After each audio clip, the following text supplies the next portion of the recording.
Ons staan hier met mevrou Corrie Jacobs. Mevrou Jacobs, u het wintersokkies gebrei vir die Morrison kinderhuis. Vertel ons meer daarvan.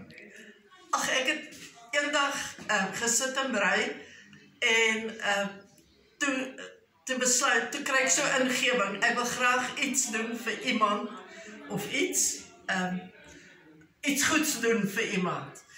En toe kry ek die ingewing om, aangesien so koud is, en almal vertel dit gaan 'n lang koue, want nat winter wees, ek gaan slaapsokkies brei.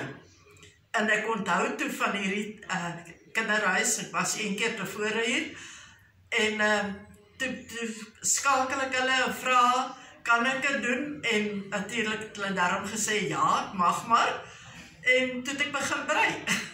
Mevrou Kastens, hoe voel julle daaroor as julle so skenking ontvang? Ek wil net vir u sê, dit is vir ons 'n regtig ware seën en ons is so dankbaar daaroor. Kan ek baie dankie dat u aan ons gedink het, veral aan ons kinders wat afhanklik is van julle daar buite.